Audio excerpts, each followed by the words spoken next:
Assalamualaikum warahmatullahi wabarakatuh.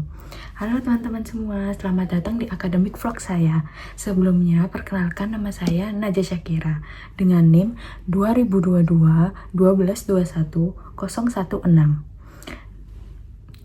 Kali ini saya akan berbagi insight tentang bagaimana saya menerapkan teori pengambilan keputusan dalam salah satu keputusan terbesar dalam hidup saya. Nah, di era kompetitif seperti ini, saya dihadapkan dengan dilema antara melanjutkan studi S2 di luar negeri atau melanjutkan studi S2 di Indonesia atau langsung bekerja. Keputusan ini bukan hanya tentang pendidikan saya, tapi juga masa depan, karir, dan juga hidup saya. Maka dari itu, saya menggunakan 3 alat pengambilan keputusan untuk memutuskannya. Oke, untuk yang selanjutnya itu ada 3 alat pengambilan keputusan. Yang pertama itu ada need assessment. Untuk need assessment sendiri, saya mempunyai 3 opsi, yaitu studi S2 di luar negeri. Yang kedua, melanjutkan studi S2 di dalam Indonesia atau di Indonesia. Untuk yang ketiga, tidak lanjut di S2 tetapi langsung bekerja.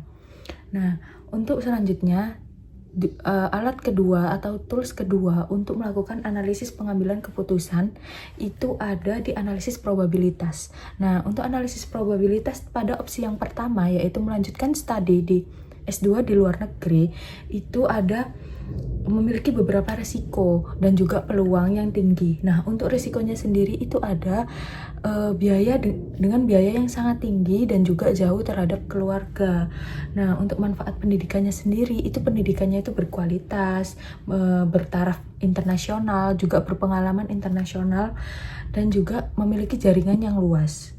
Nah, untuk dampak jangka pendeknya dari studi di luar negeri itu adalah perbedaan budaya. Jadi saya harus adaptasi budaya di negara tersebut. Untuk dampak jangka panjangnya sendiri itu adalah peluang kerja di perusahaan yang multinasional. Alat ketiga untuk pengambilan keputusan itu adalah cost benefit analysis. Untuk opsi yang pertama, jika menggunakan cost benefit analysis sendiri akan menghabiskan sekitar $30.000 per tahun untuk di universitas yang saya tuju. Nah, untuk opsi yang kedua itu menghabiskan di Indonesia sendiri itu bisa menghabiskan sekitar $5.000. Nah, untuk opsi yang ketiga itu tidak memiliki biaya yang cukup banyak untuk pendidikan, tetapi kita langsung mendapatkan manfaatnya, yaitu langsung mendapatkan penghasilan sendiri. Setelah menganalisis semua ini, saya memilih untuk melanjutkan studi S2 di luar negeri. Seperti untuk universitas yang saya tuju itu ada Universitas Malaya yang ada di Malaysia, dan juga untuk opsi yang kedua universitasnya itu ada di Chulalongkorn University yang ada di Thailand.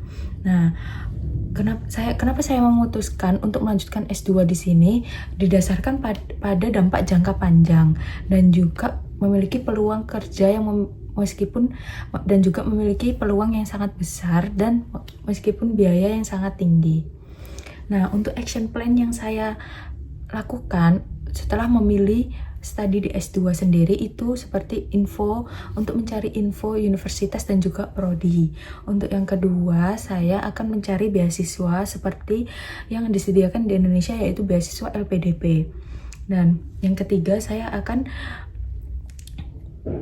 menyiapkan TOEFL atau IELTS dan juga dokumen-dokumen yang sangat penting untuk melanjutkan studi di luar negeri, dan tentunya untuk mempersiapkan budaya atau new culture yang ada di sana untuk segera bisa beradaptasi. Untuk selanjutnya itu ada meminimalisir bias dengan cara mencari informasi yang beragam dan juga objektif, dan juga melibatkan mentor.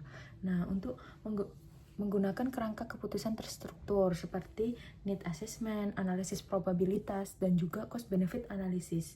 Dan juga untuk meminimalisir bias itu saya akan melakukan refleksi diri dan juga berpikir kritis, membantu saya membuat keputusan berdasarkan data, bukan hanya dengan emosi.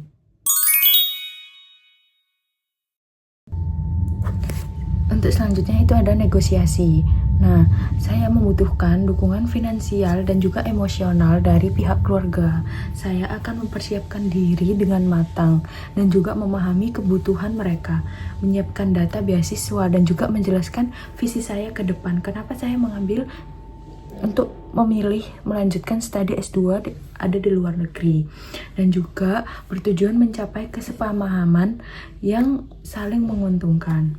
Nah, teman-teman, untuk melalui proses ini, dengan melalui proses ini, saya belajar banyak tentang cara berpikir manajerial yang efektif. Saya jadi lebih percaya diri dan juga terarah dalam merencanakan masa depan.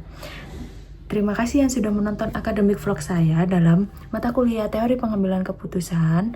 Dan juga saya ucapkan terima kasih dan juga see you. Bye.